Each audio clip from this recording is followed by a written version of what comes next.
sede en la cual se está llevando este evento, porque evidentemente que esta institución tiene entre sus finalidades englobar las diferentes actividades económicas en el ámbito empresarial y en el ámbito comercial. Y por eso manifestaba que la denominación que se le ha puesto al evento es bastante sugestiva, por decirlo menos. De qué manera nosotros podríamos establecer una relación simbiótica entre lo que significa el fenómeno de la corrupción y las actividades empresariales, como acabo de manifestar. Y lo que habría que señalar para dar inicio a esta exposición es que evidentemente la simbiosis en cuanto a los conceptos y los términos que engloba la nominación de este evento pone en evidencia la existencia de una temática que no solamente involucra los aspectos meramente judiciales o normativos, sino fundamentalmente también la actividad empresarial. Y como todos conocemos perfectamente, es el motor del crecimiento, de la prosperidad, en la cual una sociedad, a través de sus diferentes integrantes, tiene la posibilidad de desarrollar actividades empresariales, societarias, comerciales, en aras de lograr prosperidad económica y evidentemente desarrollo social, en el buen sentido del concepto. Sin embargo, como hemos conocido en los últimos años y lo vemos de manera cotidiana, el fenómeno de la corrupción ha dejado de ser un problema estrictamente residual y, dada su complejidad, su etiología, sus características, sus proyecciones y su trascendencia, se ha convertido en un fenómeno político, porque no solamente se trataría de que estarían involucrados algunos personajes políticos en los temas de corrupción, sino porque la corrupción como fenómeno se ha convertido en una política de Estado. Es decir, las grandes decisiones que direccionan una política de gobierno en los momentos actuales, de manera directa o de manera indirecta, están relacionados con el tema de la corrupción. Y eso es un aspecto que llama poderosamente la atención, porque no es que tampoco podemos imaginarnos una sociedad sin corrupción. La corrupción, en su acepción más tradicional, es un fenómeno que ha estado presente de diferentes maneras, a través de distintas formas, desde los orígenes de la humanidad. Es decir, para tratar de centrar un poco el tema, siempre han existido personajes, individuos que se han aprovechado de la coyuntura, de la situación económica, de su posición social, de la labor que han desarrollado, y aprovechándose de esta circunstancia han logrado beneficios económicos en el entendido de que su función era justamente una función de carácter público. Esta aseveración, de una manera muy resumida, podríamos afirmar categóricamente que a lo largo de la historia de la humanidad siempre ha estado presente.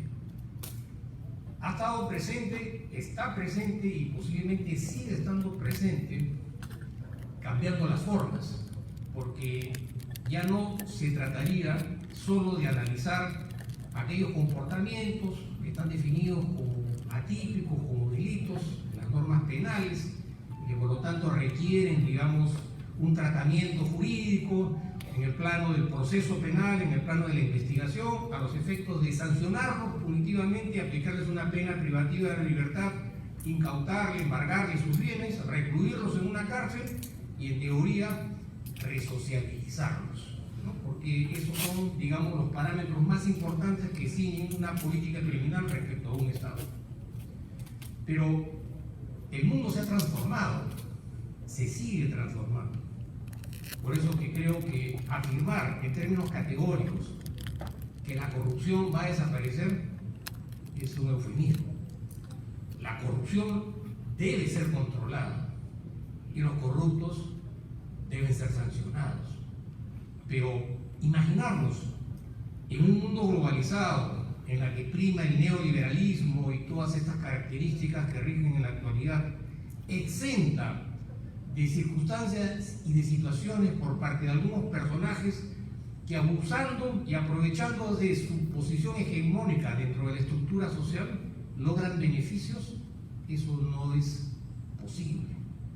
Porque siempre van a haber estructuras diferenciadas respecto a los que están arriba, a los que están abajo, dependiendo, por supuesto, de qué tan democrática puede ser la estructura social, en aras de poder brindarle beneficios y condiciones igualitarias a la mayor cantidad de seres humanos. Por lo menos así está establecido en la Constitución Política, en los tratados internacionales de derechos humanos, y así es como se supone debe regir e imperar la democracia como sistema de gobernabilidad. Pero manifestaba que en los últimos años la criminalidad, en el caso específico la corrupción y algunas actividades conexas o vinculadas, como es el tema del lavado de activos, la legitimación de capitales, la ley de colaboración eficaz, los procesos, la implementación del nuevo Código Procesal Penal, la inmunidad parlamentaria, el rol de los medios de comunicación, la exención de responsabilidad, son temas que han ido y adquieren una vigencia importantísima en la vida nacional. Y lo que manifiesto lo recalco en la línea de análisis respecto a que cuando hace unos 10 o 15 años atrás conocimos por primera vez a través de las pantallas de nuestros televisores lo que significaba visualizar un acto de corrupción. ¿Por qué? Porque, como sabemos perfectamente, una de las características de la corrupción es que es una actividad escondida, subrepticia, no es fácilmente asequible, como pueden ser otras formas de criminalidad, uno las puede identificar. Además, ha aumentado una zona gris de la corrupción, que es una corrupción que no está tipificada en las normas penales, es una corrupción que tiene diferentes morfologías, tipologías. Uno no sabe si es un abuso de poder, si es un abuso de derecho, si son normas administrativas, si son normas penales. Eso ha ido transformándose. Pero manifestaba que hace unos 10 o 15 años atrás, cuando veíamos en la televisión los famosos Vladivideos, se nos dijo que después de ver eso ya no cabía absolutamente nada más que ver. Es decir, habíamos llegado al fondo del océano en el ámbito de la inmoralidad. Y en efecto, eran visiones conmovedoras que te impactaban, como uno presenciaba la entrega de sumas millonarias de dinero en efectivo y cómo los que participaban en ese ritual de corrupción se abrazaban, repartían el dinero y se lo llevaban a su casa. Se nos dijo que después de eso ya no había nada más que ver. Y no fue tan cierto lo que se afirmó. Porque la corrupción continuó. Pero no solamente continuó, se hizo más sofisticada, se hizo más compleja, involucró de manera material, por lo menos, a otros actores que siempre estuvieron distantes al fenómeno de la corrupción, partiendo de la premisa de que los corruptos eran los funcionarios públicos y que por lo tanto todo el aparato de control social estaba direccionado a impedir que se hiciera mal uso de los recursos del Estado, que se abusara de la función pública para el beneficio de unos y que esas personas debían ser objeto de un castigo y de una sanción. Los actores se transformaron, aparecieron actores más sofisticados, empresarios. En la línea de análisis siempre imaginativa de que el empresariado, por lo menos en el contexto que conocemos ahora, vivía totalmente distinto del fenómeno de la corrupción. era el funcionario público y el ciudadano civil y corriente que recurría a las coimas para trastocar la función pública. Apareció un fenómeno y un actor mucho más letal en el plano de la corrupción. Digo más letal porque ese personaje al cual en el caso presente denominamos como un mal empresario, utilizó todas las prerrogativas inherentes a la actividad económica para engañar, para corromper, y hizo uso desmedido de sus vinculaciones, ni más ni menos, con el poder político. Es decir, una alianza maquiavélica entre el poder económico a través de la representatividad empresarial y el poder político a través de los representantes elegidos ni más ni menos que a través de un acto democrático que era el voto popular, voto secreto y libertad para elegir a una persona. Es decir, una alianza estratégica entre el mal abuso por parte de gente irresponsable del ámbito empresarial y algunos políticos vinculados al tema de la corrupción. Alianza entre empresariado y políticos corruptos. Sin embargo, manifiesto que el fenómeno fue transformándose, porque la corrupción es un fenómeno que tiene una etiología, una fisonomía amorfa. No podemos definirlo. Incluso cuando recurrimos a las leyes que califican y tipifican la fisonomía del crimen organizado, cuando enfrentamos actividades empresariales corruptas dentro del contexto del crimen organizado, no tiene adecuación. Esa ley para reprimir el crimen organizado que fue diseñada para modalidades de criminalidad vinculadas al narcotráfico, al terrorismo, al secuestro, frente a una modalidad criminal organizada que se caracteriza, entre otros parámetros, por el denominado white collar, el delincuente de cuello blanco. No ese delincuente de los cuellos blancos del puerto, que han sido exacerbados a través de los titulares, del chuponeo, ¿no? Y la manipulación de las conciencias. Un delincuente bien formado, bien hablado, que ha ido a las mejores universidades, que no tiene las características y el estigma del delincuente común, el delincuente callejero, aquel que lo llevamos pues, a Piedras Gordas, al Lurigancho, ¿no? Que son los delincuentes, digamos, que nos tienen en un estado de zozobra. El tema de la inseguridad ciudadana tiene alguna necesidad de razonamiento, no digo que no, pero tampoco no perdamos perspectivas de lo que significa el fenómeno de la criminal, porque este nuevo delincuente, además de no tener las características del delincuente común, ese delincuente no necesita ser sociabilizado.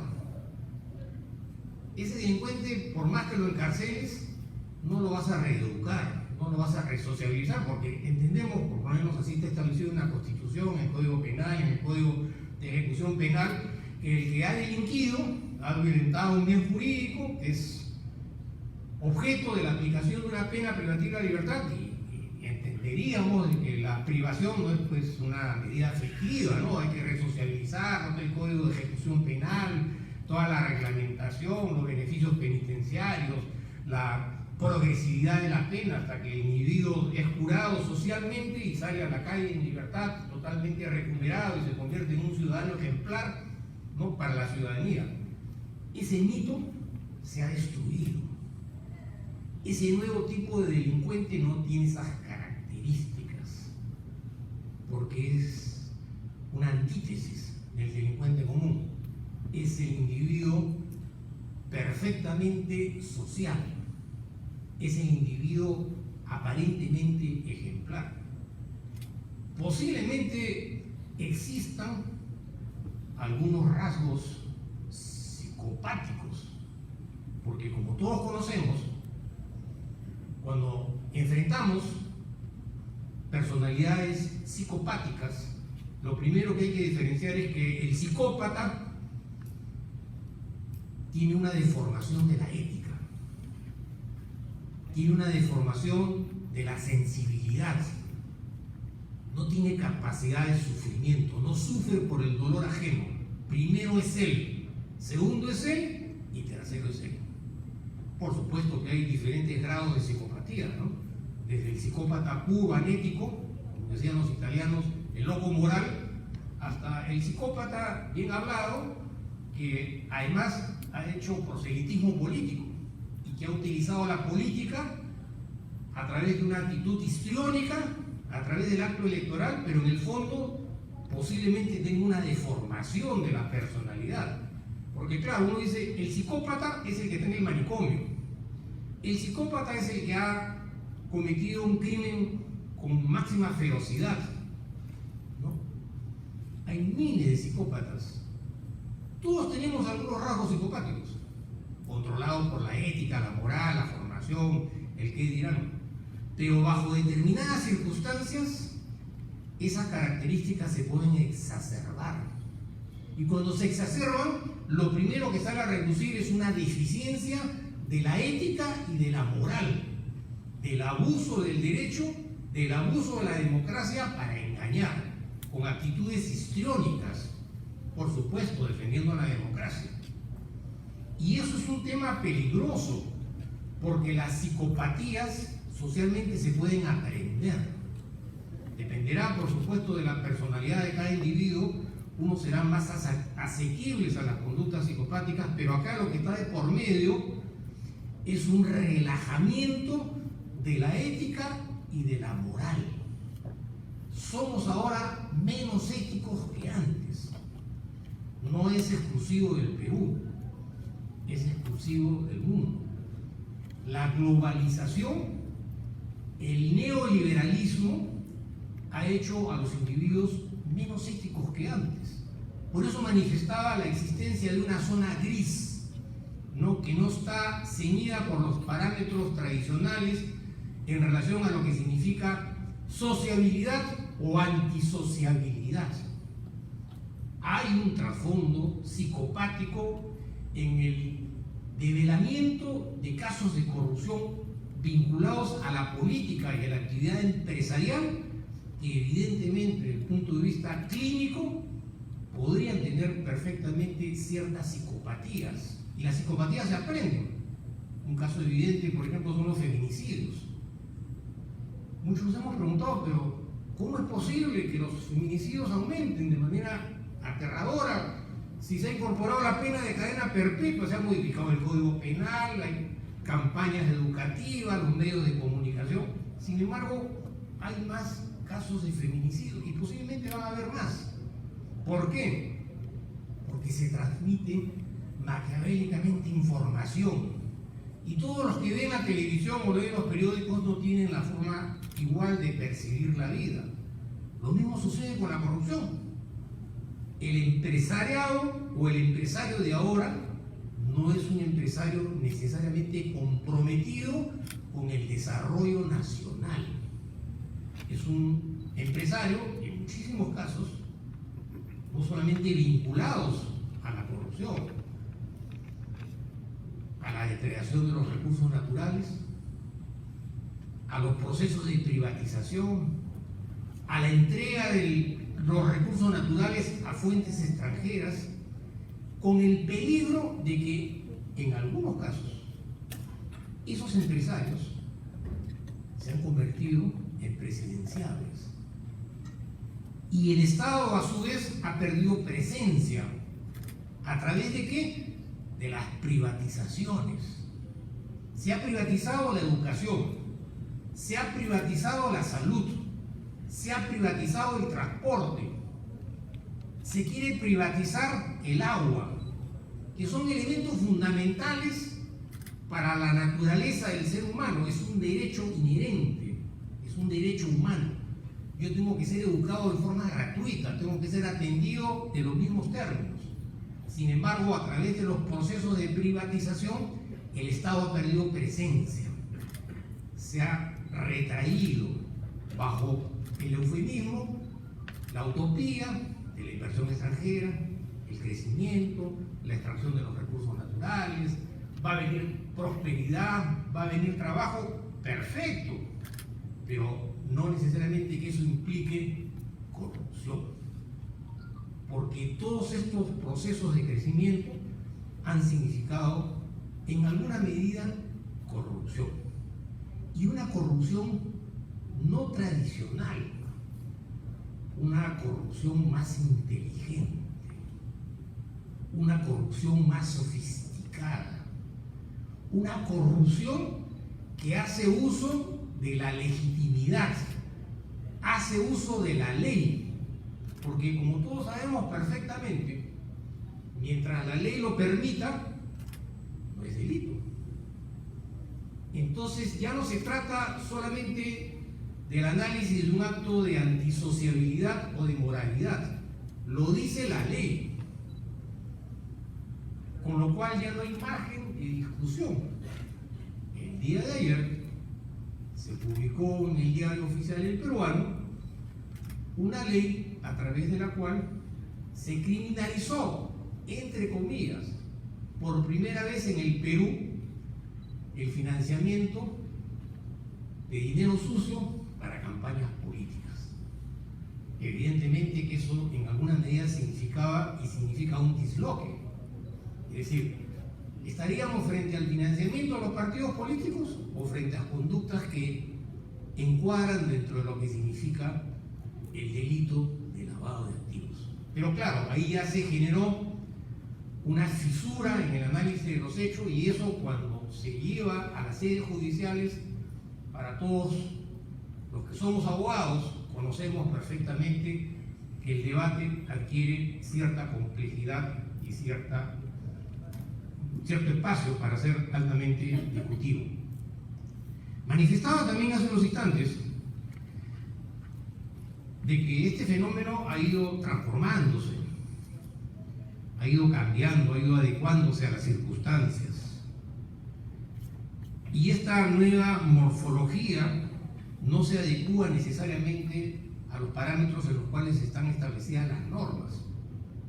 La pregunta es si podríamos afirmar categóricamente la existencia de una organización criminal que utiliza las actividades empresariales y societarias para cometer delitos.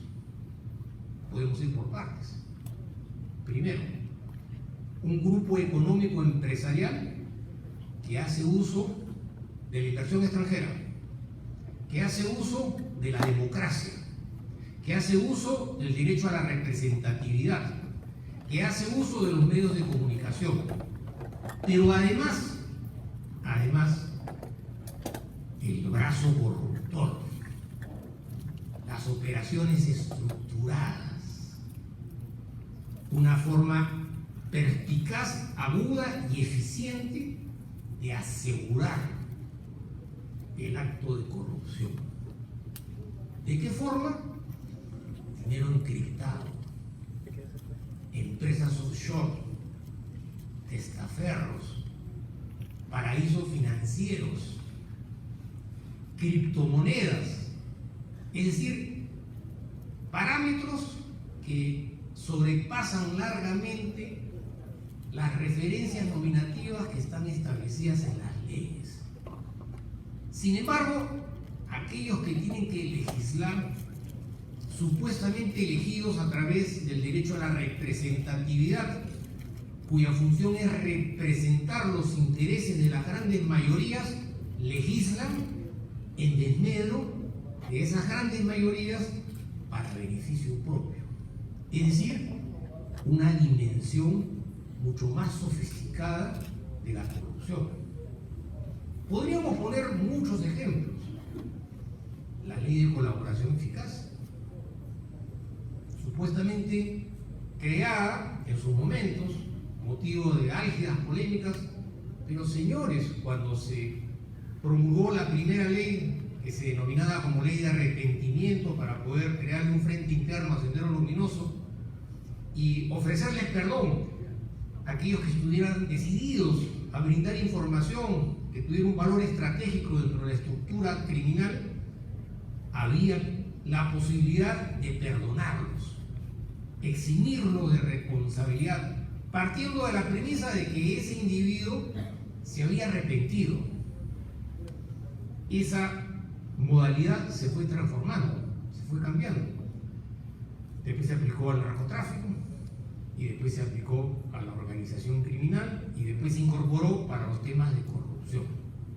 Hasta ahí estuvo bien, porque no podemos dejar de reconocer, sobre todo en el caso del lavado de activos y de actividades encubiertas de corrupción, muchas de ellas operativizadas en estructuras criminales empresariales, en la cual hay separación de niveles y de rangos, es muy difícil acceder a la información.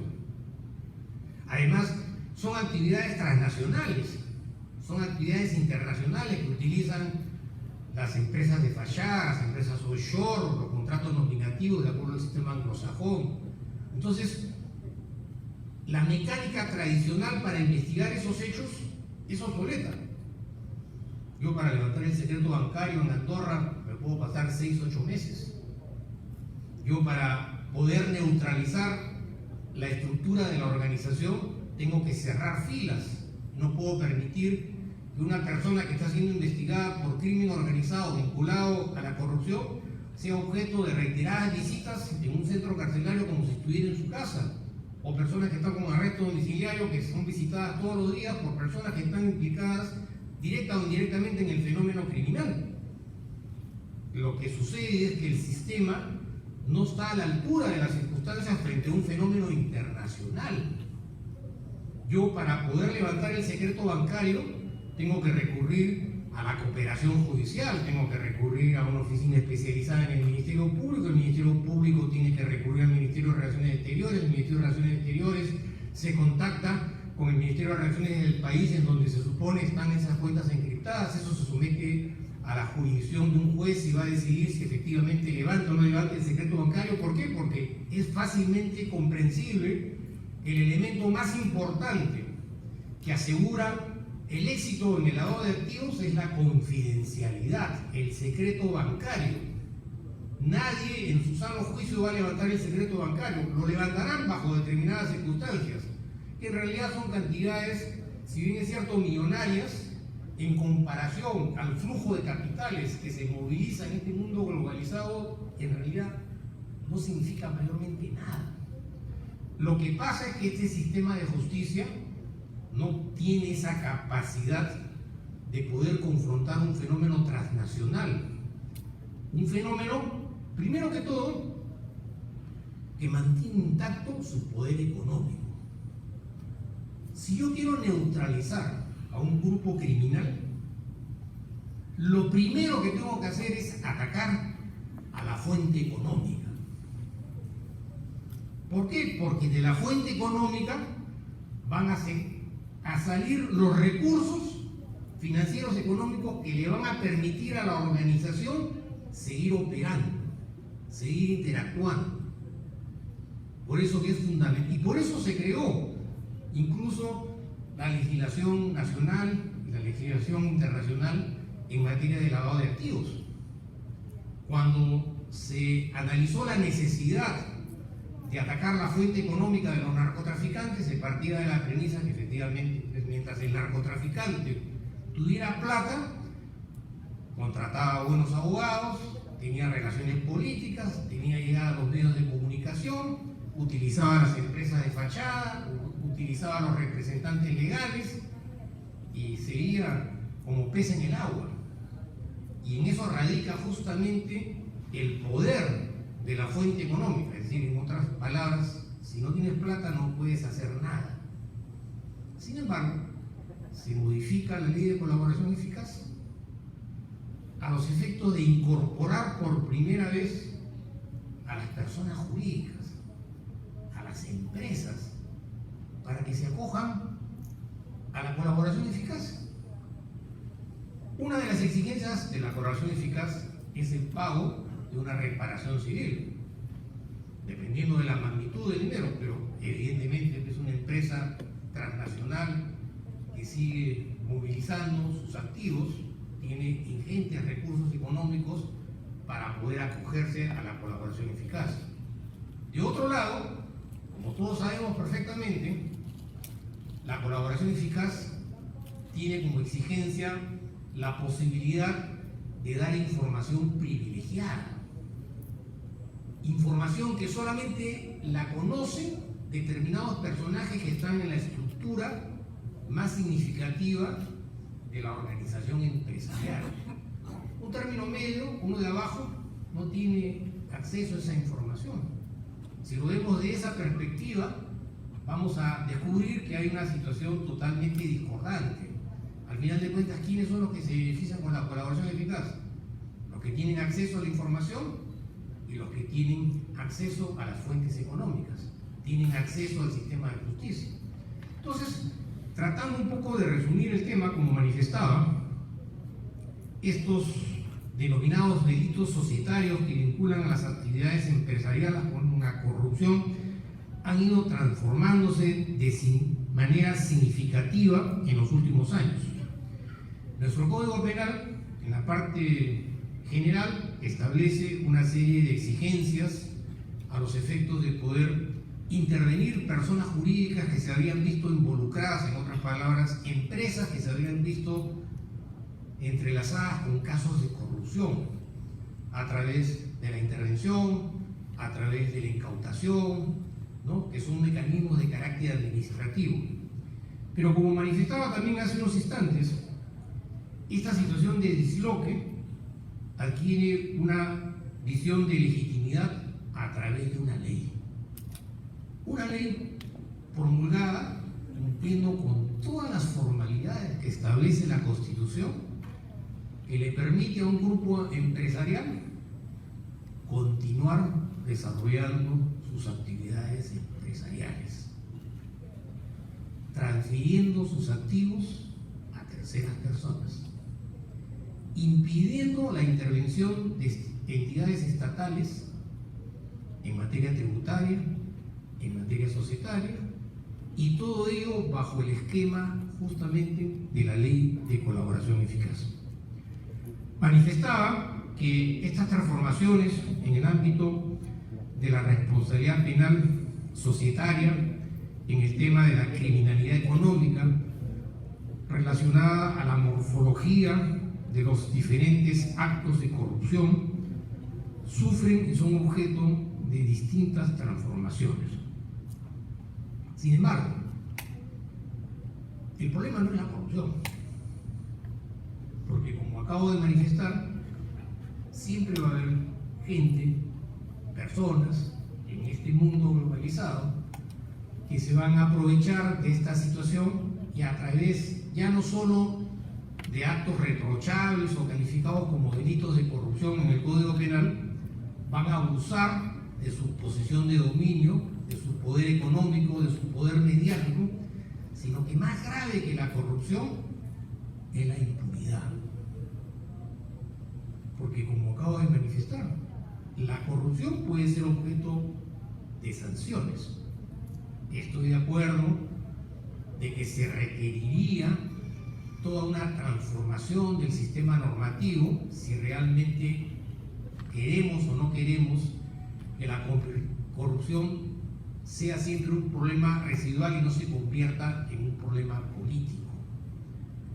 Los últimos 5 exmandatarios, elegidos por voto popular, de una u otra manera vinculados a temas de corrupción. Corrupción que se materializó a través de la democracia y el derecho a la representatividad. Algo tiene que estar sucediendo en la estructura social, económica y política del país que necesite ser explicado. Esto no es un fenómeno aislado, es un fenómeno continuo, permanente, constante, que se va adecuando a las circunstancias. Por eso manifestaba que más grave que la misma corrupción es la impunidad, porque en última instancia es el mensaje que uno transmite a la sociedad, a las nuevas generaciones, porque nosotros ya somos gente adulta. ¿Qué les queda a nuestros hijos, a nuestros nietos, los que vienen atrás? No solo se trataría del interés por parte de quienes están gobernando o han gobernado. Hay que pensar en un país de futuro. Por eso que manifiesto la importancia de poner en primer plano el problema de la impunidad. Y el problema de la impunidad no solamente significa absolver o condenar a alguna persona por un caso de corrupción o de lavado de activos.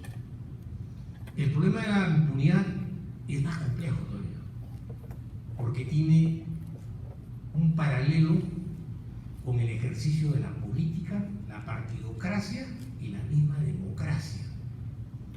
No lo dice uno ni lo dice el otro, lo dice la ley.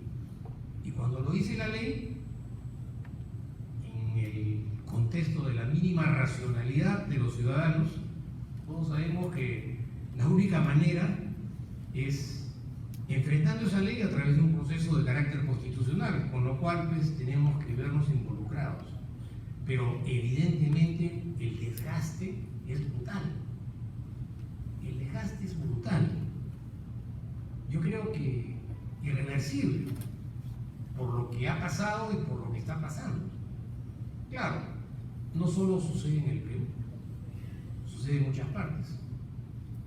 La evidencia más descarnada de lo que afirmo es la existencia de 150 paraísos financieros perfectamente diseminados a lo largo y ancho del planeta, cuya finalidad es esconder el dinero de la corrupción. Los bancos. Al final de cuentas, el corrupto, por supuesto, disfrutará del dinero de la corrupción, si es que tiene esa posibilidad de hacerlo. Pero el dinero, en términos eufemísticos, sigue estando en la bóveda de los bancos. No puede haber corrupción si es que no hay un banco que esconda ese dinero. Y ese sistema es un sistema institucional global, que además se ha visto fortalecido en los últimos años a través de la globalización. Por supuesto, hay mucho de hipocresía en la lucha contra la corrupción. Hay mucho de manipulación en la lucha de la corrupción. Manipulación de las conciencias a través de ciertos sectores mediáticos que logran concientizar y orientar. Pero decía que hay mucha hipocresía y hay una doble moral, porque no solamente se trataría de los paraísos financieros. Hay una lista ampliamente conocida que tiene toda una explicación etiológica respecto a los bancos matrices, dónde funcionan estos bancos, que no están en los paraísos financieros, que el derecho internacional público, que la lucha contra la corrupción, que los países que no quieren colaborar con la lucha contra la corrupción, contra el lavado de activos, que hay que modificar la ley que reprime el lavado de activos, que hay que aumentar la lista de sujetos obligados a informar a la unidad de inteligencia financiera. En fin, toda una maraña de normas que se han aplicado en los últimos años. Pero hay países, y con esto acabo, que en apariencia no tienen la condición de paraísos financieros, pero que sí en el fondo son paraísos financieros. Y los nuevos estudios que se hacen en el tema del análisis del fenómeno global del lavado de activos, aparece quiénes son los países que más han levantado el secreto bancario, con lo cual develaría la existencia de esa doble moral. Normas para luchar contra la corrupción y el lavado de activos, hay un universo de disposiciones, tratados, convenciones. La declaración de Lima del año pasado, que se reunieron todos los presidentes, ¿no? Y todos se abrazaron, se tomaron la foto del final, decir, acordamos luchar contra la corrupción, ¿no? De eso hay todos los días. Pero en el fondo la corrupción también es un fenómeno económico. ¿Quién tiene el dinero? En su acepción más primitiva, ¿no? El dinero no tiene olor. El dinero es el miedo. quiera poner el color, que le quiera poner el estigma, ¿no? Que lo quiera rediseñar, es otra cosa. Pero el dinero es el dinero. Por eso que incluso hay quienes han afirmado que el develamiento del fenómeno lavajato, en el fondo, ha sido una lucha de mercados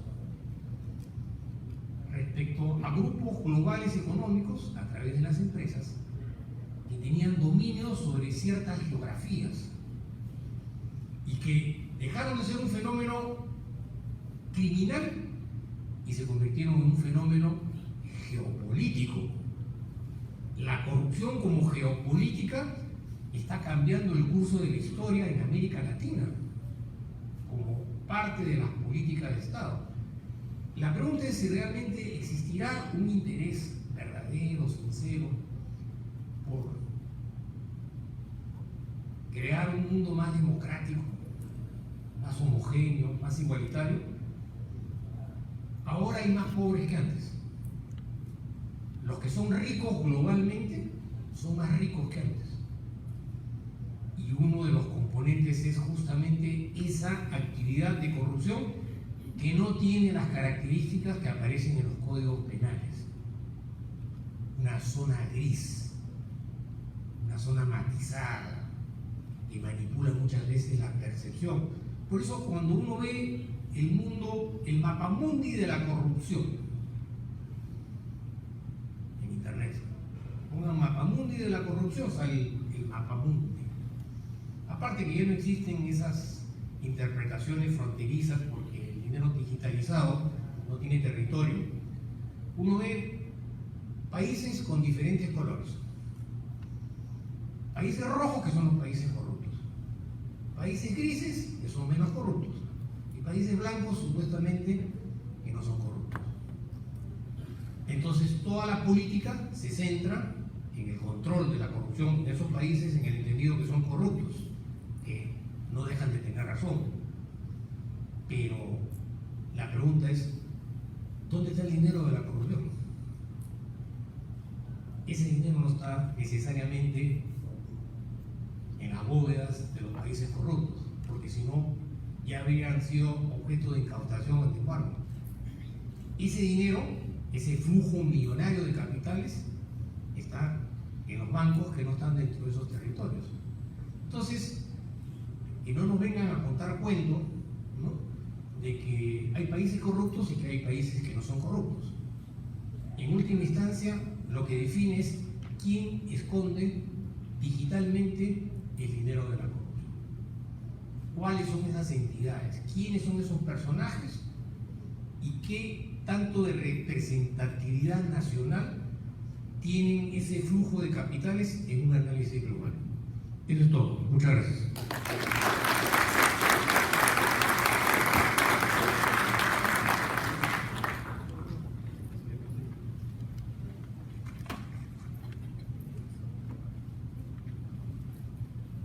Bien, hemos escuchado la magnífica exposición del maestro Lamas Puccio. Agradecemos su ponencia, doctor Lamas. Y bueno, hemos oído atentamente cómo los actos de corrupción han ido mermando, impidiendo todo desarrollo en beneficio de nuestro país. Siguiendo con el desarrollo de esta actividad académica, debo precisar que las interrogantes, las preguntas van a ir al final de esta ceremonia. A continuación vamos a tener las palabras o la ponencia del doctor José Verona Baluarte, exfuncionario de SUNAT y abogado por la Universidad San Martín de Porres, con posgrado de tributación en la Universidad de Lima, viceministro del Interior, gerente de Asesoría Jurídica del Gobierno Regional del Callao. Integró equipos especiales de lucha contra la corrupción, el contrabando, la evasión de SUNAT, catedrático de maestría en la Universidad del Pacífico y la Universidad San Martín de Porres, miembro socio del Grupo Verona. Palmas para el maestro.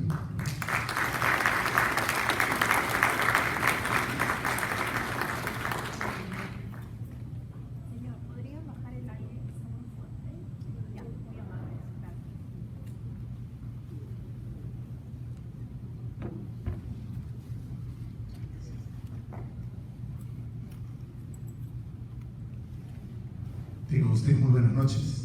Para mí es un honor estar al costado de tamaño maestro, Luis Lamapucio. Pido un fuerte aplauso por el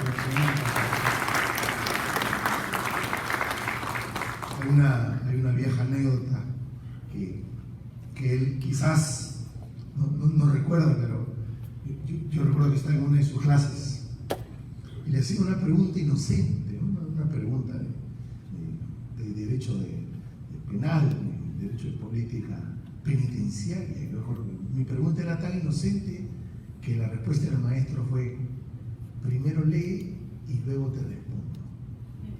¿Ah? Aquellos años. Yo en esa época aún no sabía que él era leonciopraíno como yo. Ya después con los años lo fui conociendo también del colegio militar. Leoncio Prado, humildemente quienes hablan.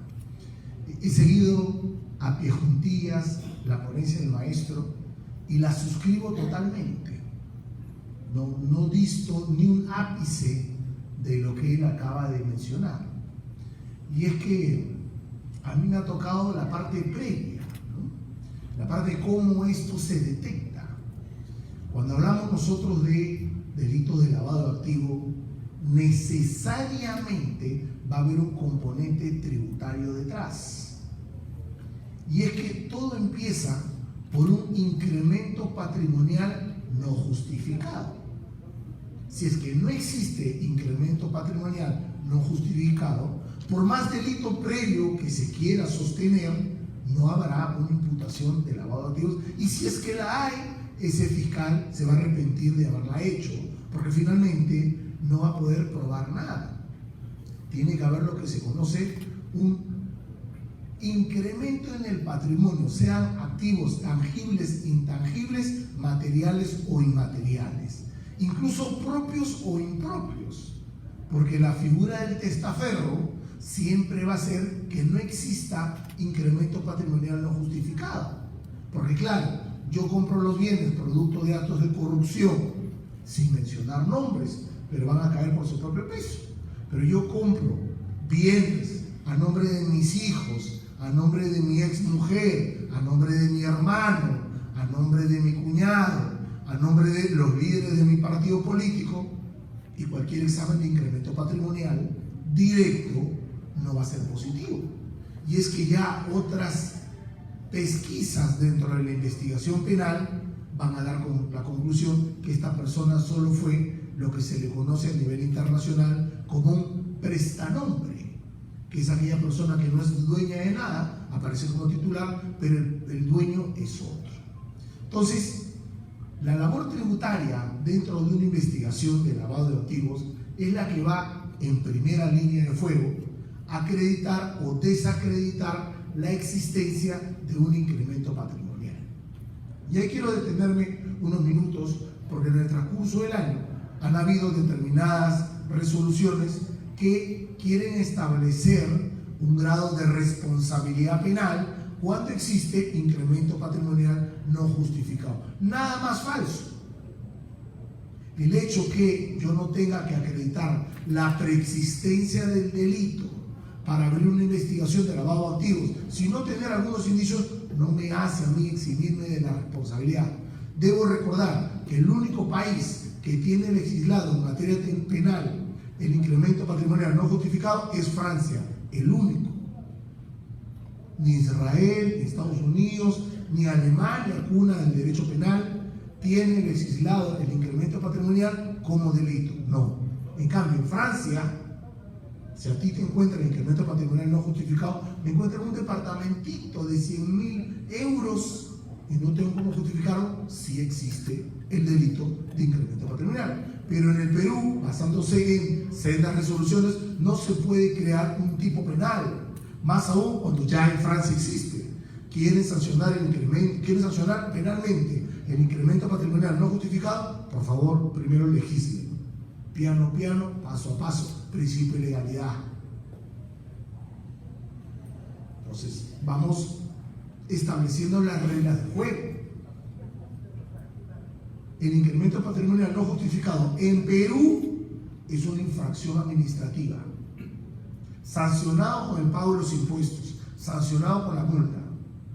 que el impuesto a la renta va a ser una tasa del 30% y que la multa va a ser el 50% del tributo omitido, 15%, 45%, y que el interés va a ser 14.4% anual, correcto, eso tendrá que pagar. Pero bajo ningún motivo podrá establecerse alguna responsabilidad penal. Ahora, si el incremento patrimonial no justificado lo vinculo con delito de corrupción de funcionarios, lo vinculo con narcotráfico, lo vinculo con cualquier otro delito económico, bueno, pues estaremos ante el escenario de lavado de activos en sus diferentes acepciones, conversión, inserción, cualquiera que quieras, pero per se, por sí mismo, el incremento patrimonial no justificado no amerita. No amerita. Y acá hay de un tiempo a esta parte, hay una posición de fiscales con los cuales yo discrepo.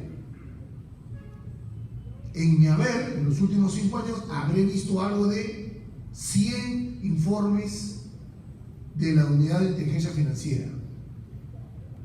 En honor a la verdad, 80 están mal emitidos. Temas básicos, temas súper básicos, como por ejemplo, existe acá la Comisión del Delito Tributario. Han subvaluado mercadería al importar. Yo en el momento que quieren hacer la lectura de ese informe, lo primero que hago es tacharlo. ¿Por qué? ¿En qué sentido? Porque no es delito tributario. Si una persona subvalúa los bienes o hace subconteo o hace contrabando, está ante el escenario de delito aduanero, en la modalidad de defraudación de rentas de aduanas. ¿Es lo mismo? No. Pero para el que no conoce, será lo mismo, pues tributo, para él será lo mismo. Pero cuando estás en un escenario, cuando estás frente al fiscal, cuando estás procurador, lo que debe primar es la norma. Señor, usted está faltando a la norma, eso no es, y lo tiene por escrito, solicito que lo sustente. Y yo he hecho tirar atrás acusaciones que no responden a una verdadera aplicación del derecho. Y así he encontrado más de 80 informes de la UIF, Unidad de Inteligencia Financiera, que hacen humo, por decirlo menos. Un informe de la UIF, un informe de presunción de delito tributario, no es periódico, ¿eh? En el periódico el periodista puede especular, sí, me parece, sugiero, quizás, tal vez, puede ser, pero un informe de la Unidad de Inteligencia Financiera, por si acaso, para los que todavía no están en el mundo de lavado de activos, un informe de la Unidad de Inteligencia Financiera para el fiscal es el santo grial. Y dice, ¿cómo voy a dejar de formular si es que tengo el informe de la UIF? Señor, pero el informe tiene error. Doctor, perdóneme, pero el informe de la Unidad de Inteligencia Financiera es contundente. Y ahí lo tengo que decir, doctor, ¿existe en el Perú la prueba tasada por la cual el fiscal está obligado? No, no existe. Hay fiscales que te hacen caso, hay otros que no. Y ya en sede judicial tienes que ver que retiren esa prueba, o por lo menos dejarle claro al juez que no tiene razón de ser. Y no hablo de 1, de 2, hablo de más de 80. Entonces hay que tener cuidado. Hay que tener cuidado porque estas cosas nos pasan día a día. Lo mismo pasa con el informe de presunción de delito tributario. En menor medida, pero pasa. A mí me ha quedado sorpresa la calidad de los informes de la UIF. Por si acaso, un ROS, un reporte de operación sospechosa, a nadie le tiene por qué asustar. Es un acto administrativo, simple. No, pero esta persona tiene 584 ROS, 584 reportes de operación sospechosa, sí, trabajan con efectivo. Pero si tiene sustento del origen y salida de los bienes, no tiene ningún problema, ni siquiera multa.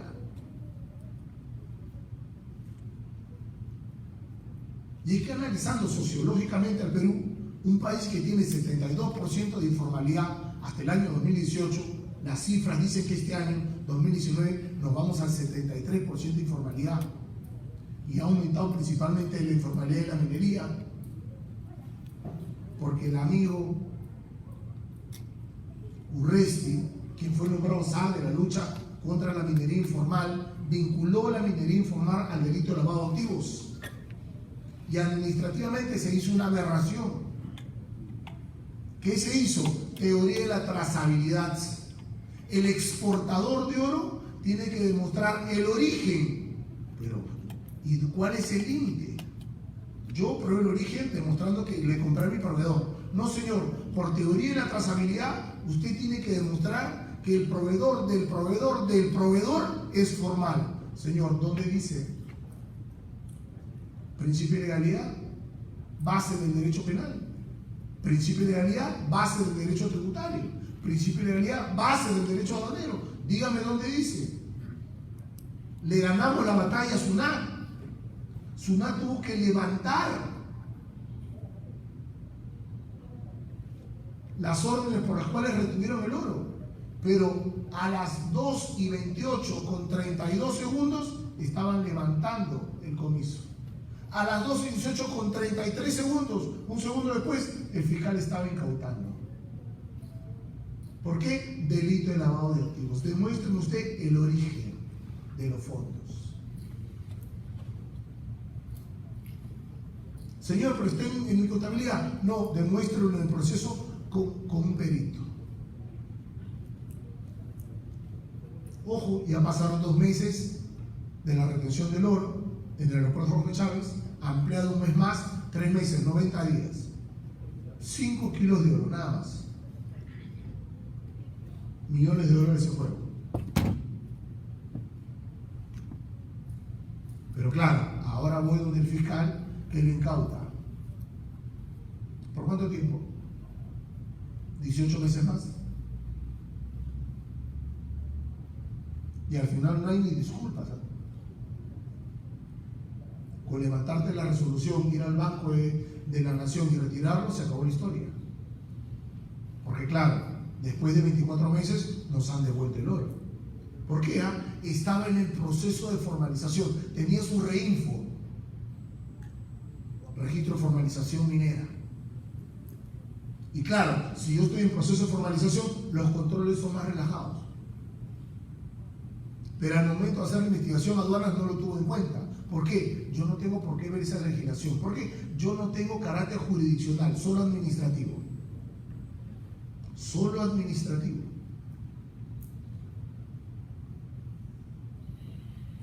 Estoy señalando solo un caso donde la maraña de legislaciones se contraponen: la penal, la administrativa y la de formalización minera. No conversan. Unos a otros los funcionarios se tiran la responsabilidad. Y finalmente, ¿cuál es el hecho o la consecuencia económica? Menos trabajo, menos desarrollo, un operador fuera del mercado. ¿Saben? Desde que salió la teoría de la trazabilidad y se vinculó a los delitos que estaban vinculados a la minería, se le vinculó con lavado de activos. ¿Sabe quién ha triplicado la exportación de oro? No han descubierto otra mina, pero han triplicado la exportación de oro. Bolivia. ¿Por qué? ¿Tienen idea? El oro que se saca en Perú se mete por contrabando a Bolivia, y con Bolivia no hay controles, se exporta a otros países del mundo. ¿Qué tiene Bolivia? Impuesto a los ingresos. ¿Cuánto paga? 1% de la venta del oro. ¿Cuánto se recauda en Perú por ese oro que sale de contrabando? 0. ¿Cuánto se recauda en Bolivia? Millones. Y hay que aplaudir al gobierno por lo que hace. El delito de lavado de activos, de un tiempo a esta parte, lo que está sacando a relucir es una sociedad plena en informalidad. Muchos empresarios que han hecho sus negocios de manera desordenada no tienen cómo probar la compra de ese edificio de 4 pisos, no tienen cómo probar la compra de esos autos, la compra de esas casas de playa, los depósitos ingentes de dinero. Y yo separo a los empresarios en dos: aquel que compró facturas falsas, que sí tiene delito de lavado de activos. ¿Por qué? Porque la compra de facturas falsas es delito tributario. No necesito probarlo para condenar por lavado de activos. Basta que el fiscal presuma, vea y compruebe en el proceso que se usaron facturas falsas para que haya la preexistencia de un delito, no condenado, pero sí preexistente. Y los otros empresarios que, sin facturas falsas, han hecho una riqueza. ¿A los segundos se le puede procesar por lavado de activos? No. Dime qué delito cometieron.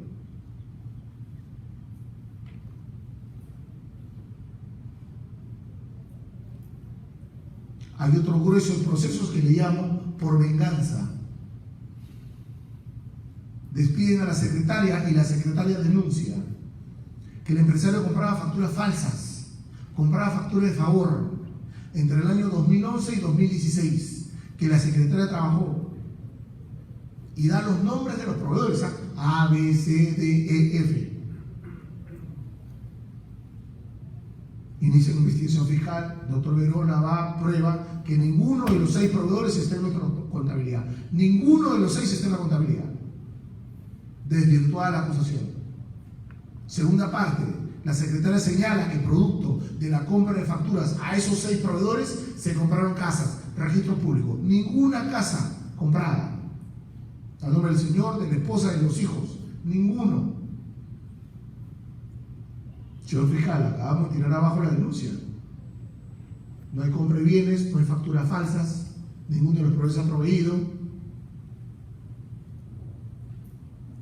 No, yo tengo independencia para investigar.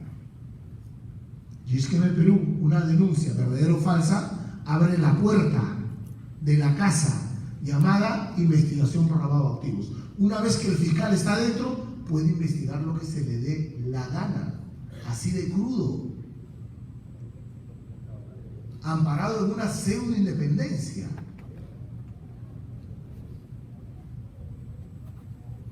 Y luego tienes claro que las investigaciones tienen 20, 30 tomos. ¿Por qué? Toda la documentación que se ha pedido a las diferentes instituciones públicas.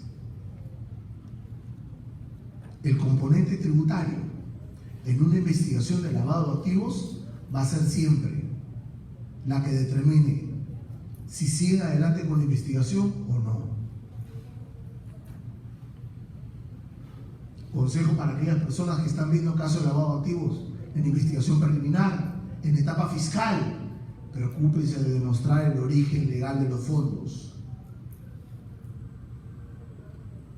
Factura, recibo por honorarios, planilla, utilidades, préstamo con transferencia cuenta a cuenta y con contrato legalizado. Cualquiera de esos documentos archiva de forma liminar cualquier investigación de lavado de activos. Y créanme, la mayoría de los empresarios lo tienen, pero lo tienen desordenado. Entonces, ¿qué toca? Poner la documentación en orden y establecer esos flujos de dinero legal. Porque si usted establece los flujos de dinero legal que dieron origen a la compra de esos activos, se acabó la investigación. Y créanme, el fiscal no le va a hacer caso, porque claro, siempre quiere agarrar algo. Entonces va a continuar la investigación, pero ya será por otro tópico, ya no por el que inició la investigación. Creo que en el delito de lavado de activos aún estamos en pañales. Creo que en el delito de lavado de activos aún están habiendo varias transgresiones flagrantes al debido proceso, varios abusos del derecho. Y creo que eso es una oportunidad para que cada uno de ustedes, abogados en el ejercicio de la defensa, puedan obtener y lograr justicia para cada uno de sus clientes. Soy José Verona. Muchísimas gracias.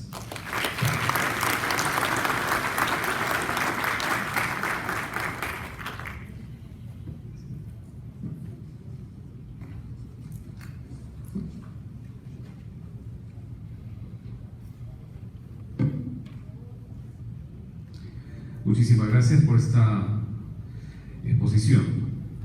Continuamos con el desarrollo del seminario Corrupción y Empresa, y es el turno de presentar a nuestro siguiente expositor. Él es abogado penalista, socio fundador de la firma Salas Beteta Abogados, autor de los libros El proceso penal común y la trascendencia de las técnicas de litigación oral para el proceso penal, capacitación en diplomados y cursos de especialización a nivel nacional, conferencista internacional en eventos académicos desarrollados en Argentina, Chile, Colombia, Costa Rica, Cuba, Ecuador, México, Venezuela. Ha sido procurador nacional especializado en delitos de corrupción. Con ustedes, señoras y señores, el doctor Cristian Salas Beteta.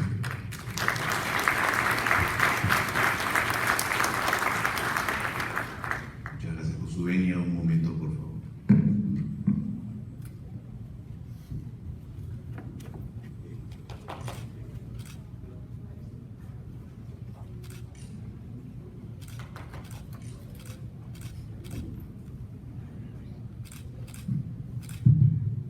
Señores funcionarios públicos, señores empresarios, abogados, futuros abogados, distinguidos invitados, con todos, muy buenas noches. En primer lugar, sin duda tengo que expresar mi gratitud, mi satisfacción por la presencia de ustedes en una fecha feriado, no laborable, pero estamos aquí capacitándonos, estudiando, especializándonos, debatiendo.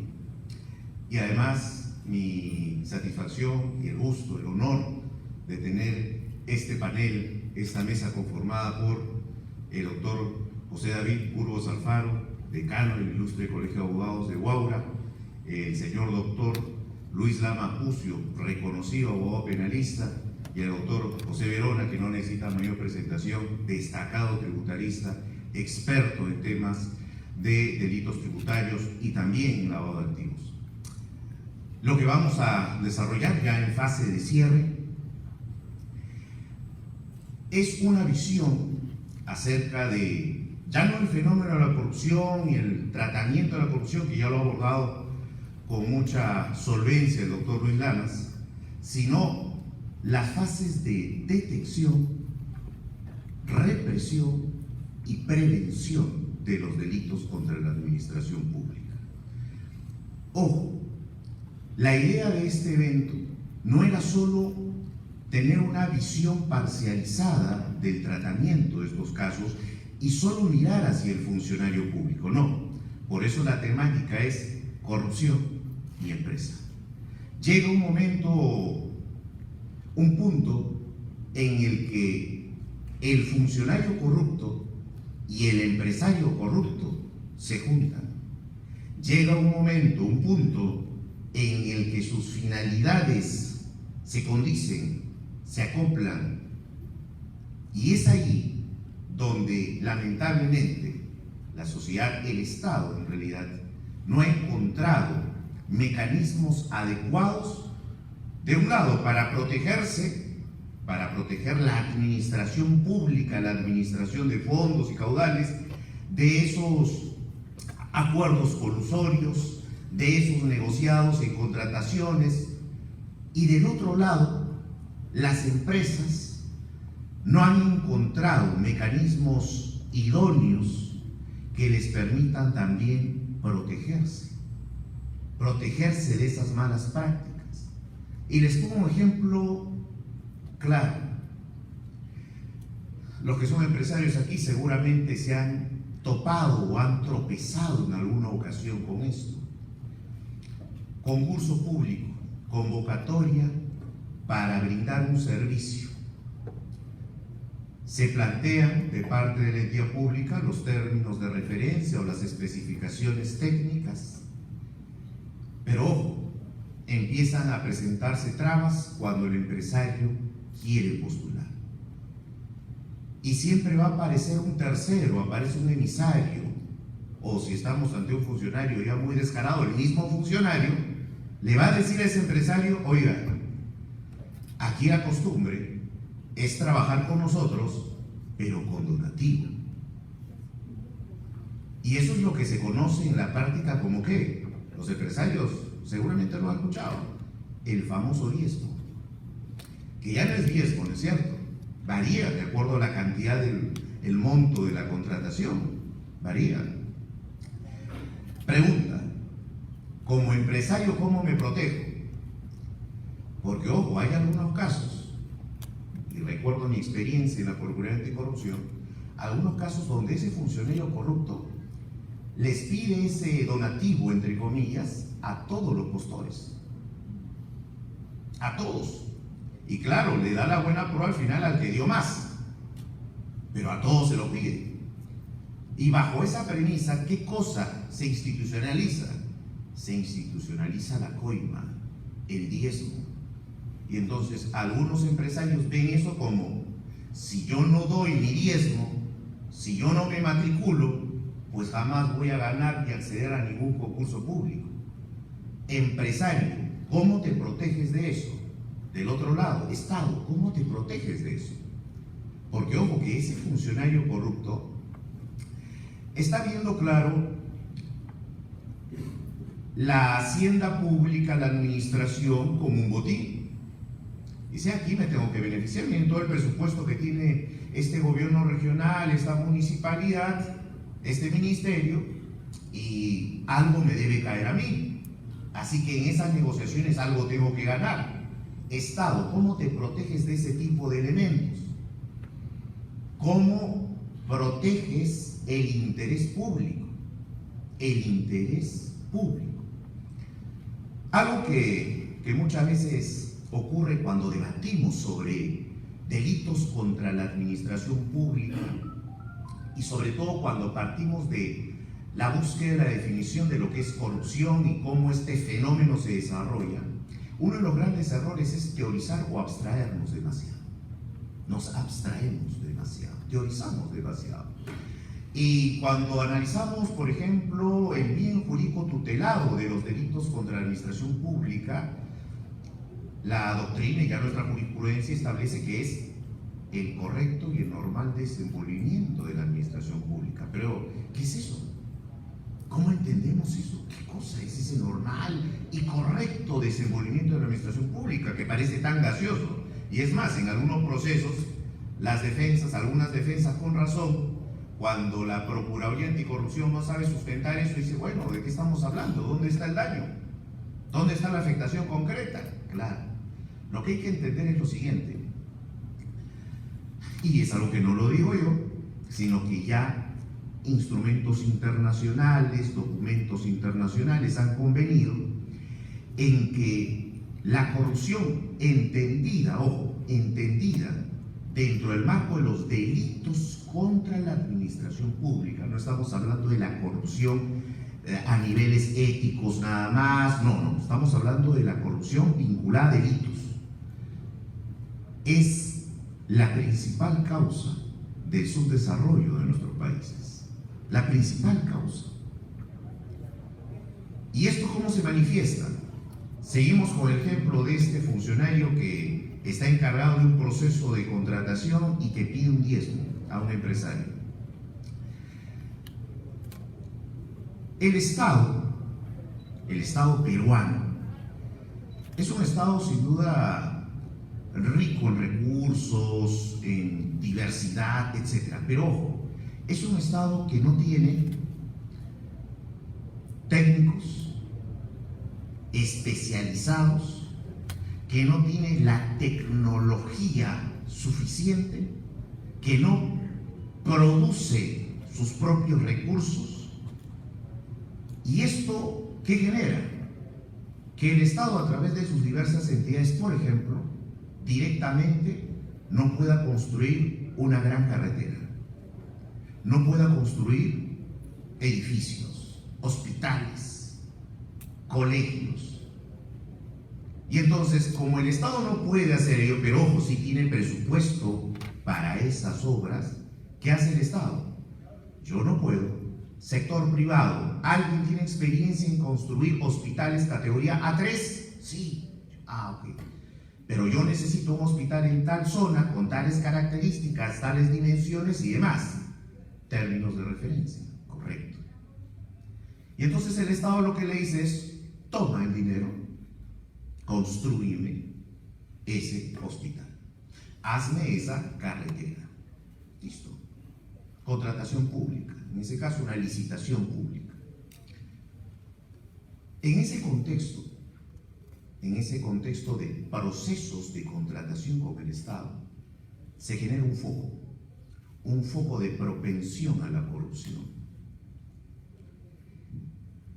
Un mal funcionario ve en ese trabajo, en esa función que él está obligado a hacer, ve la forma de sacar provecho. ¿Y cuál es la forma de sacar provecho?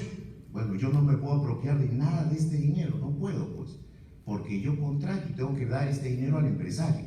Ah, pero para el empresario sí es negocio contratar conmigo. Él quiere contratar conmigo porque yo le voy a pagar, le voy a dar una suma importante de dinero. Entonces voy a condicionar esa entrega de ese contrato, esa suscripción, esa buena pro, la voy a condicionar a algo que el empresario me va a tener que dar. Empresario, donativo. Empresario, aquí las cosas claras, me das el 10% del monto total y te haces del contrato. Pacto colusorio. Y entonces, ¿qué pasa en esos casos? ¿Qué puede pasar en esos casos? Primero, ¿en qué momento se podría dar ese pacto colusorio? ¿Durante la ejecución del contrato? ¿Durante la convocatoria? ¿O incluso antes? Antes de la contratación. ¿Cómo así? Por ejemplo, en la fase previa, esto es, cuando se va a determinar recién las especificaciones técnicas. Oye, empresario, voy a convocar, pásame las características de tu empresa para yo hacer esas especificaciones a tu medida. Desde ahí. El empresario, corrupto también, que va a acceder a ello, tiene varias opciones. Primera opción, bueno, no me queda otra alternativa que ceder a ese pago indebido a cambio de ese contrato que finalmente va a terminar beneficiándome. ¿Listo? Doy el pago, cometiendo el delito, y ejecuto la obra. Miren, la ejecuta. Según los términos de referencia, en el plazo acordado, con las especificaciones técnicas, la ejecuta. Pregunta, ¿delito o no? El empresario accedió a pagar para que le den el contrato. El contrato establece ciertas especificaciones y el empresario ejecuta la obra conforme al contrato. Y ahí construyó el edificio impecable, lo entregó dentro del plazo. ¿Delito o no delito?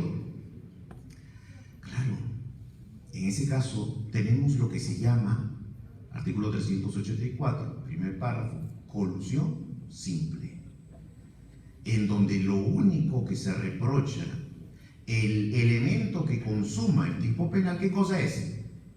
La puesta en acuerdo. Solo ello.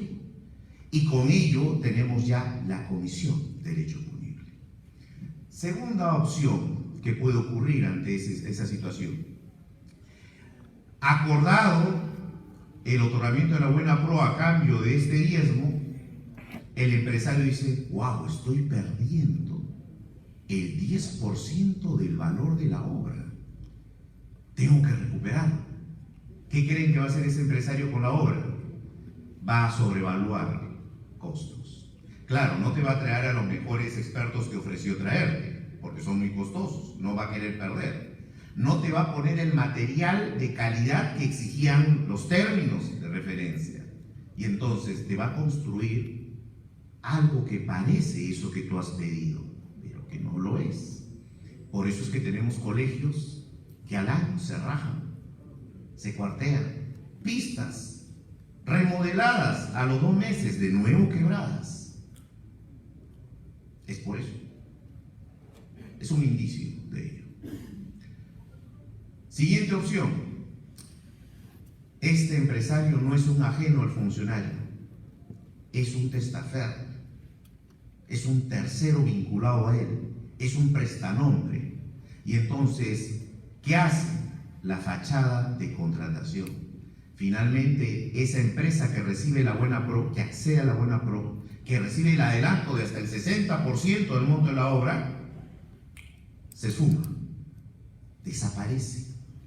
Y mientras la entidad inicia proceso arbitral para la resolución del contrato, el pago de indemnización y demás, esa empresa se disolvió, desapareció era una empresa fantasma. Y por eso nosotros vemos en las calles, en algunos distritos, unas pampas con un letrero que dice: aquí se construirá el colegio tal, año 2005. Ya con licitación dada, todo. Obra abandonada. Entonces, la pregunta es, todos estos hechos, los 3 delictivos, ¿a quién afecta? ¿Quién se ve perjudicado por eso? Según la ley, según el tema procesal, en el ámbito procesal, es el Estado, ¿no es cierto?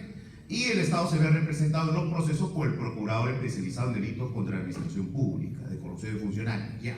No, pero ¿y en la práctica? En la realidad, ¿quién se ve afectado por eso? ¿Quién se ve afectado porque ese hospital nunca se construyó? ¿Quién se ve afectado porque se construyó una carretera que era totalmente inservible? ¿Quién se ve afectado porque esos colegios se derrumban? ¿Quién se ve afectado por eso? La sociedad, la ciudadanía. ¿Y por qué se ve afectada la ciudadanía? Porque esa ciudadanía necesita de esos servicios. Necesitan de un lugar donde sean atendidos con fines de salud, control, mejora, prevención de salud. Necesitan que sus hijos estudien en colegios nacionales. Necesitan carreteras para comunicarse, para desarrollar comercio. Esa sociedad se ve afectada. ¿Y qué hecho generó esa afectación? Actos de corrupción. Miren la relación directa. ¿Y por qué la doctrina y nuestra jurisprudencia establece así, genéricamente, que el bien jurídico tutelado de este tipo de delitos contra la administración pública es el normal y el correcto desarrollo, desenvolvimiento de la administración pública? Por eso, justamente.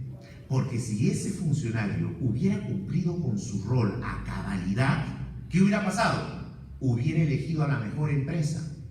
Y la mejor empresa, ¿qué hubiera hecho? Hubiera cumplido con el contrato y hubiera elaborado un adecuado servicio. Hubiera construido una obra servible, útil. Pero como este funcionario no cumplió con su función cabalmente, rompió todos los deberes de su cargo, el principio de integridad, el principio de trato igualitario, el principio de protección de intereses estatales, el principio de garantizar la libre competencia en las contrataciones con el Estado, rompió todos los principios.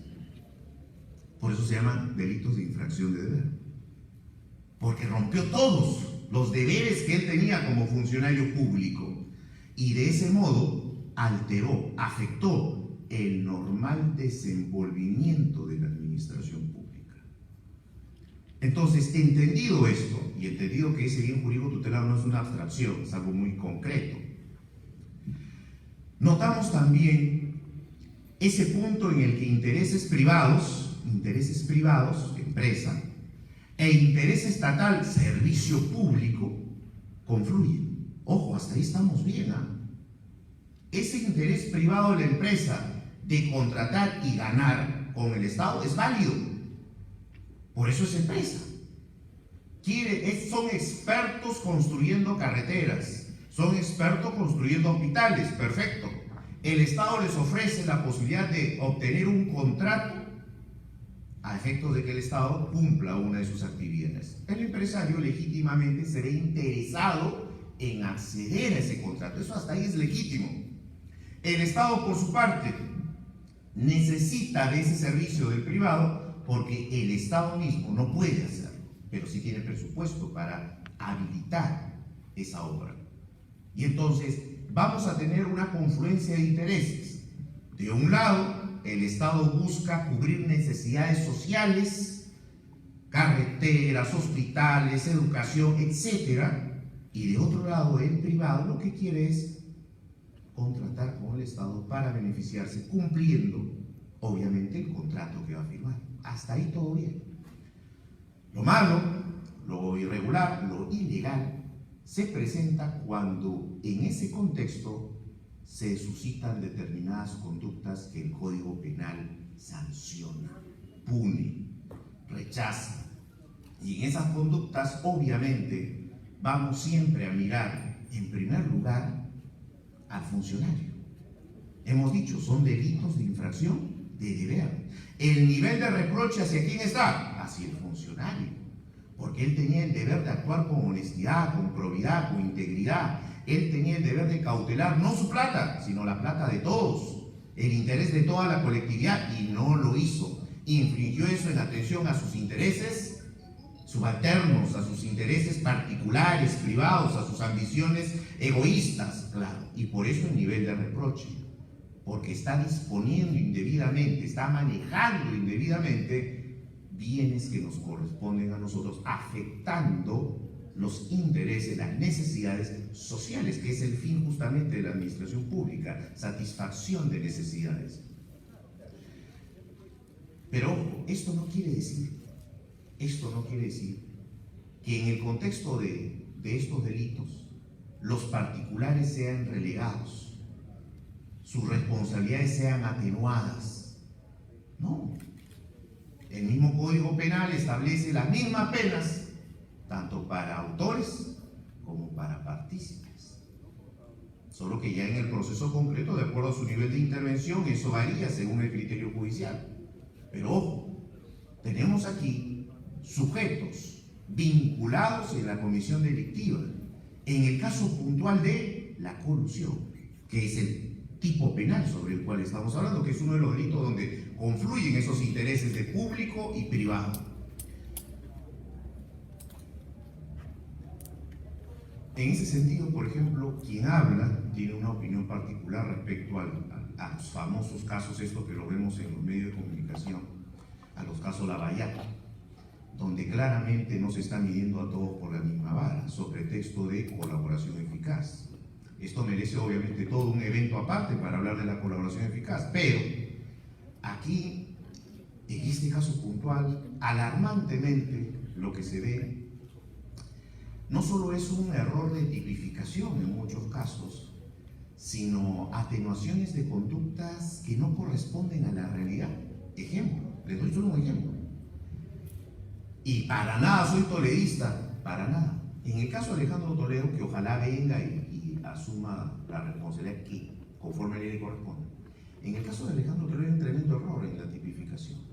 A él uno de los delitos que le imputan es tráfico de influencias.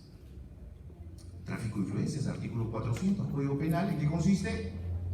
El particular o el funcionario, cualquiera, invoca ante un litigante, ante una persona que tiene un proceso judicial o administrativo, invoca tener influencias, sean estas reales o simuladas. ¿Para qué? Para decirle, oye, puedo interceder ante la autoridad que tiene a cargo tu caso para que te beneficie. Tráfico de influencias. En el caso Toledo y Odebrecht, ¿eso ocurrió? ¿Eso es lo que ha ocurrido? O sea, Alejandro Toledo buscó a estos empresarios corruptos y les dijo, oiga, soy el presidente, yo los voy a apoyar, yo les voy a ayudar, así que a cambio denme tanta suma de dinero y se van a ver beneficiados en procesos millonarios. ¿Eso ocurrió en la práctica? Señores, caso Lavallato, no solo en el Perú, a nivel internacional, en toda la región. ¿Cuál es la hipótesis más sólida? Y es la que Brasil ha aceptado. Empresarios, no empresas, empresarios brasileros se ponen de acuerdo en un plan geopolítico enorme. ¿Para qué? Para buscar llegar a altas esferas gubernamentales. ¿A fin de qué? ¿A fin de coñarlo para hacerse de obras? No. A fin de hacerse de un marco normativo que les permita viabilizar sus proyectos. Esa es la hipótesis. Y obviamente a cambio de ello coimeaban, sobornaban, condicionaban, etc. La pregunta es entonces, bajo ese esquema, aceptado ya en la justicia de Brasil, ¿de dónde surgió la resolución criminal para cometer estos diversos actos de corrupción en diversos periodos de tiempo, en diversos gobiernos, en diversos países? ¿De dónde surgió esa resolución criminal? De los empresarios, de los privados. ¿Y por qué entonces tienes a Alejandro Toledo como traficante de influencias? Eso se va a caer. Porque lo que no se admite en un proceso penal, ¿qué cosa es? Tratar de forzar los hechos a un tipo penal. Es como tratar de introducir la mano de un hombre adulto en un pequeño guantecito de bebé. No, así no funciona el derecho penal. Así no funciona el derecho penal. Y esos casos, en ese extremo, por lo pronto, en ese extremo, no tienen futuro. Porque eso no se va a probar, eso no va a ocurrir. Otro aspecto, en esos mismos casos, que genera mucho debate es si el tema de financiamiento de campaña constituye o no delito de lavado de activos, uno, y dos, si el financiamiento de campaña, cuando los sujetos aún no son funcionarios públicos, era una especie de coima adelantada para cuando estos lo fueran, les revolvieran el favor. Interesante debate, interesante debate. Pero miren ustedes cómo es que en este contexto de hechos, ¿qué tenemos? Confluencia de particulares con interés público, interesados particulares con funcionario público, intraneus con extraneus.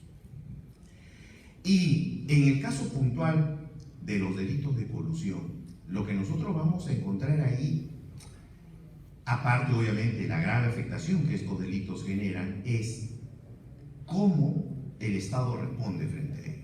Lo que estoy comentando son algunos casos en donde podemos fácilmente verificar, detectar, pero donde el Estado normalmente centra todo su esfuerzo. Miren lo que estoy diciendo.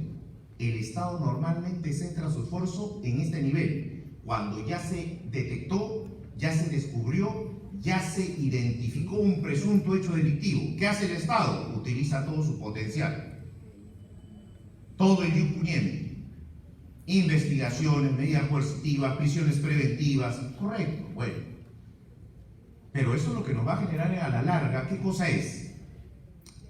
Entendiendo que estamos contaminados por actos de corrupción en la administración pública.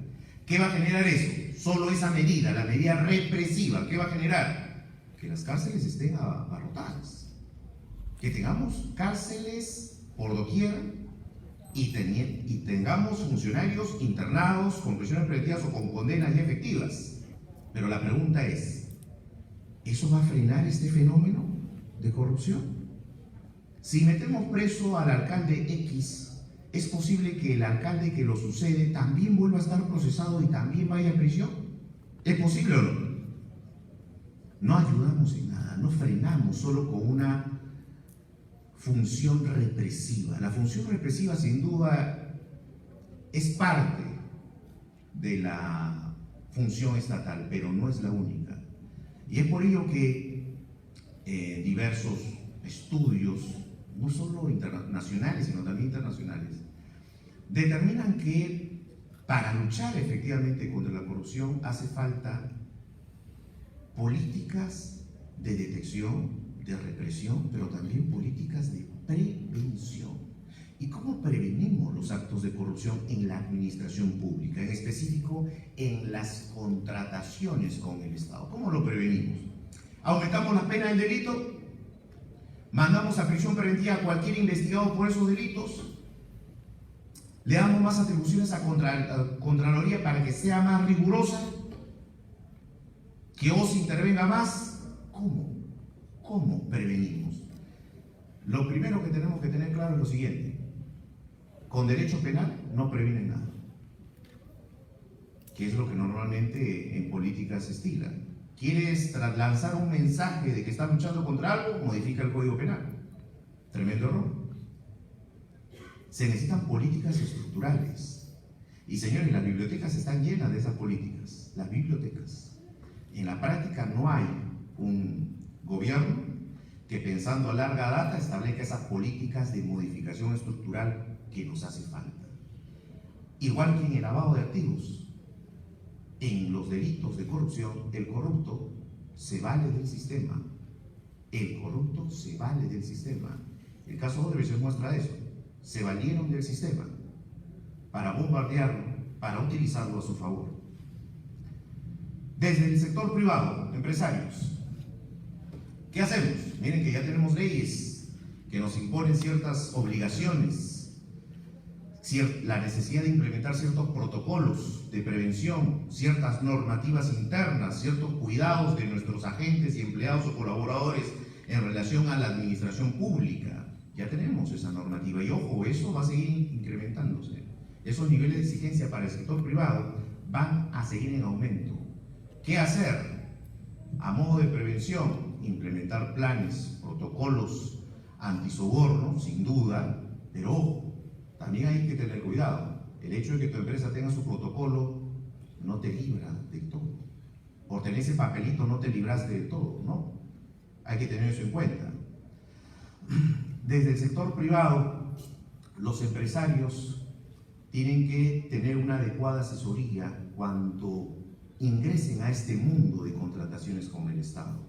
No es lo mismo contratar entre privados que contratar con el Estado. Entre privados yo te puedo modificar el contrato con una adenda en cualquier momento, te puedo variar montos o condiciones en cualquier momento. Con el Estado no es así, ojo. Cambia. ¿Por qué? Porque no estás manejando tu plata nada más, estás manejando dinero, fondos, servicios, recursos de la colectividad, del Estado. Entonces hay que asesorarse correctamente. Hay casos de empresarios que incluso por cosas tan pequeñas como estas se meten en líos, en no saber, no tener claro el tema de las incompatibilidades de contratación con el Estado. Y firman su declaración jurada diciendo no tengo ninguna incompatibilidad, cuando en el fondo sí la tienen. Y a veces eso hasta se comete por error o desconocimiento. Entonces el empresario tiene que tener una asesoría especializada cuando ingresa al mundo de contrataciones con el Estado, cuando se constituya como proveedor del Estado. Desde la administración pública, obviamente, los controles son más rigurosos, más exigentes. Hasta aquí con mi participación. Yo no quiero cerrar sin antes agradecer encarecidamente la presencia de quienes nos acompañan en el panel, el doctor David Burgos, el doctor Luis Lama, el doctor José Verona. Agradecer la presencia de ustedes por haber participado en este conversatorio, en estas disertaciones, que lo único que buscan es, desde nuestra actividad que es privada, tratar de generar un mayor debate y orientar una correcta interpretación y un adecuado entendimiento del fenómeno y del tratamiento del fenómeno de la corrupción. Determinar que este problema no es solo unilateral, solo mirar hacia el Estado, no, sino que es bilateral. Particulares y público es parte de la problemática.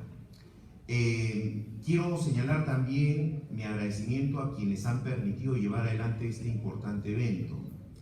El Grupo Verona, al Estudio Lamas Pucio Abogados, CERPRO, EGEPUT, Escuela de Derecho Juristas, que por cierto va a desarrollar en unos días un evento importante en materia de procesos penales, se los recomiendo. Por si acaso, todas las entidades están aquí afuera. Si ustedes están interesados en consultar los cursos que van a hacer próximamente, por favor, tienen disponibilidad. Y no quiero cerrar esto antes de entregar los diplomas a los señores que nos acompañan, que nos dan el honor de acompañarnos en el panel hoy. Por favor, recibamos con un fuerte aplauso al doctor José David Burgos Alfaro, decano del Colegio de Abogados de Coahuila.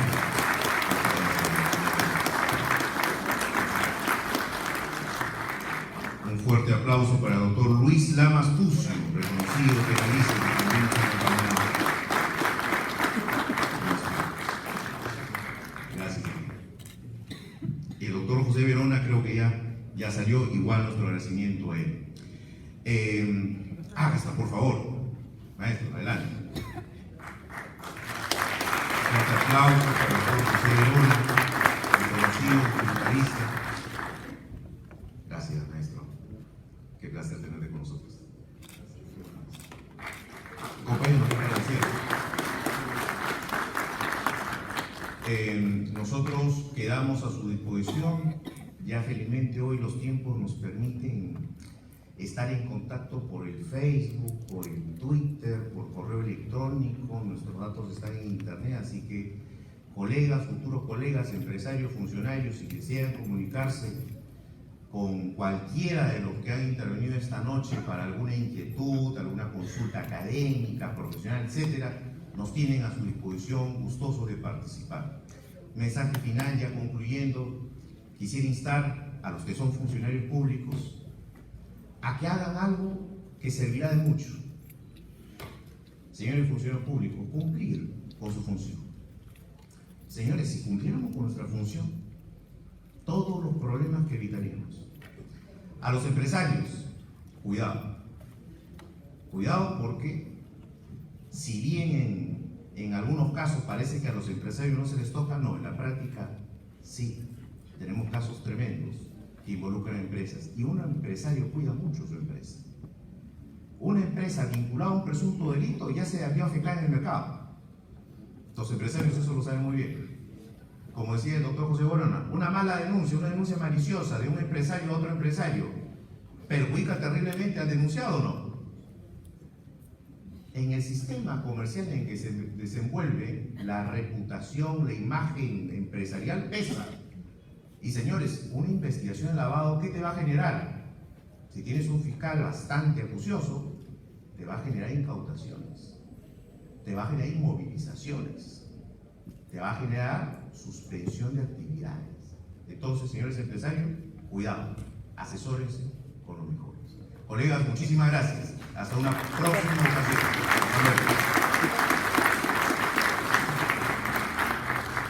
Otra pauta, no me voy todavía. Otra pauta. Los diplomas ya están listos. Pueden ustedes, por favor, ordenadamente hacer su cola aquí en la recepción y se los van a entregar. Asimismo, también tenemos a diversas instituciones académicas que nos acompañan hoy como auspiciadores, que también les van a dar información acerca de los cursos que se van a desarrollar. Uno de ellos de la Escuela de Derecho Jurista.